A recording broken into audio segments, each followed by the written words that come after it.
My name is Jal and I work here for Emirates Bank International. My question to you is, which other religion says that they are awaiting the coming of Prophet Muhammad, peace be upon him, other than Muslim and Christianity? Sister asked the question that which other religion besides Islam and Christianity says that Prophet Muhammad will come. Sister, besides the religion of Christianity and Islam, most, if not all, most of the religions that came before Islam prophesied about coming of the last and final messenger Muhammad. I've given a talk on Muhammad in the various world religious scriptures. Besides Christianity, you also find in Judaism about Muhammad. It's mentioned in the book of Deuteronomy, chapter number 18, verse number 18 about the Prophet of Muhammad. It's mentioned in the book of Deuteronomy, chapter number 18, verse number 19. In the book of Isaiah, chapter number 29, verse number 12. In the Song of Solomon, chapter number 5, verse number 16. That's the Old Testament. In the New Testament, Christianity is mentioned in the Gospel of John, chapter number 14, verse number 16. Gospel of John, chapter 15, verse 26. Gospel of John, chapter 16, verse number 7. Gospel of John, chapter number 16, verse number 12 to 14. There are many verses in the Old Testament and the New Testament prophesying about the coming of Muhammad. Since your name is Jal, and I assume you're a Hindu sister, correct? Yes. I've even given a talk on Muhammad in Hindu scriptures. I can give a talk for a few hours only on Muhammad in Hindu scriptures. Time will not permit me to go into it. I'll just give the references. If you read the Hindu scriptures are of two types. One is Smriti, the other is Shruti. Shruti means the words of God, in which you have Vedas and the Upanishad. Smriti is the word of human being, in which you have Manusmriti, you have Ramayana, Mahabharata, epics, etc. You also have the Puranas. If you read Bhavishya Purana, it's mentioned Bhavishya Purana, Parva 3, Khanda 3, Adhyay 3, Shlokas 5 to 8, which speaks about Muhammad. It's mentioned Bhavishya Purana, Parva 3, Khanda 3, Adhyay 3, Shlokas 10 to 27, talking about Muhammad as the Malacha. He is mentioned in Atharva Ved, book number 20, hymn number 21, verse number 6. Atharva Ved, book number 20, hymn number 21, verse number 7. He is also mentioned in Atharva Ved, book number 20, hymn number 127, verse 1 to 14, which is called as Kuntap Suktas. Kuntap means hiding. It speaks about the coming of Muhammad, that he will be the praiseworthy, he will have 60,000 enemies, etc. He is also mentioned in Rig Ved, book number 1, chapter number 53, verse number 9. He is mentioned as Ahmad, which means one who praises, in Uttar Chik, mantra number 1500. It's mentioned in Indra, chapter number 2, verse number 152. Yajurved, chapter number 31, verse number 18.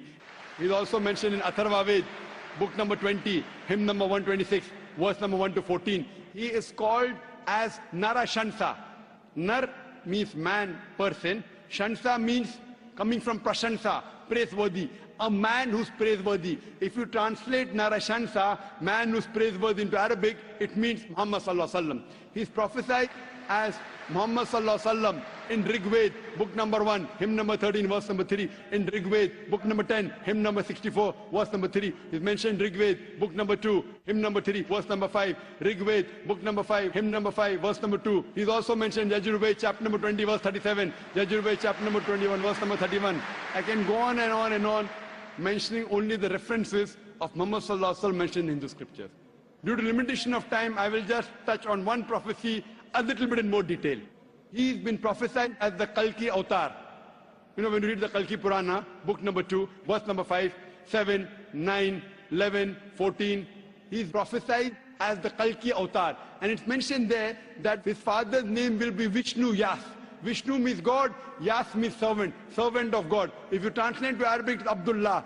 The father of the name of Muhammad was Abdullah.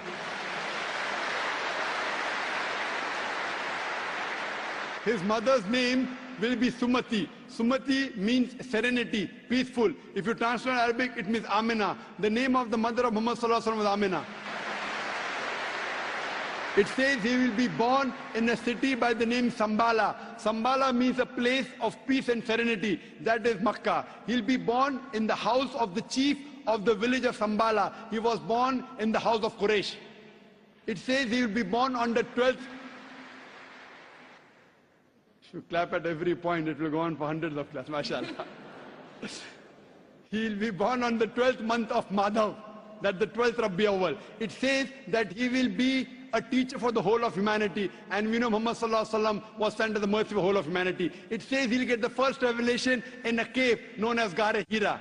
It says he will migrate northwards and come back. Muhammad Sallallahu Alaihi Wasallam went from Makkah to Medina northwards and came back. It says that he'll be given 8 supernal qualities. It says that he'll have 4 companions, talking about the first 4 Khulfa Rashidin. It says that he'll be helped with the angels in the battlefield. We know Muhammad Sallallahu Alaihi Wasallam held in the battle of Badr with angels. I can go on and on talking only about the prophecy of Muhammad Sallallahu Alaihi Wasallam. So if you're a Hindu, and if you believe in the Hindu scriptures, you also have to believe the last and final avatar, the last and final messenger in Hinduism is Prophet Muhammad, peace be upon him.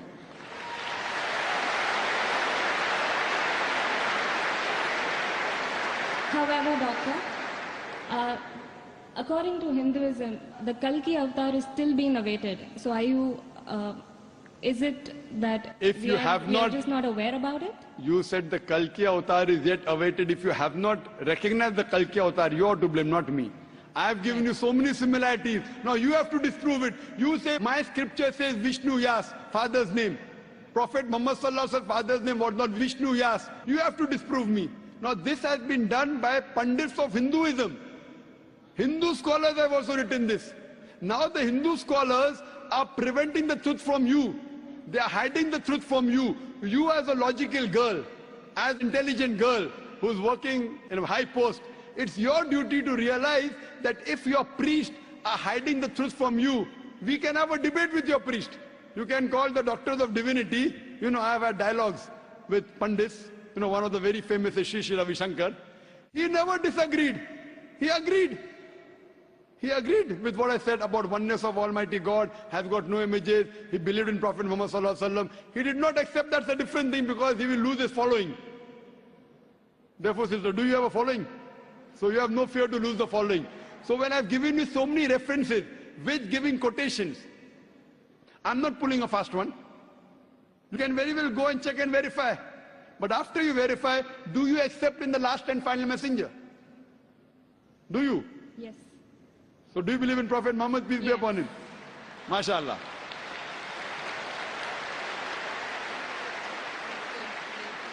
Do you believe that there's one God? Yes, I do. Do you believe Almighty God has got no images? Yes, I do. So you believe there's God and he has no images? Yes. And do you believe Prophet Muhammad is a messenger of God? Yes, I do. Then you're a Muslim, sister. What you said is the Shahada in English. Do you want to repeat in Arabic if you want, sister? What you said is in English, that there's no God but Allah and Prophet Muhammad is a messenger. Would you like to repeat in Arabic, sister? I do. Okay, I'll just repeat it and you have to continue, sister. Ashhadu Ashalu, Allah Allah, ilaha ilaha, illallah illallah, wa ashhadu wahashalu, anna anna, Muhammadan Muhammada, abduhu ablu, wa rasuluhu. wa rasulu. I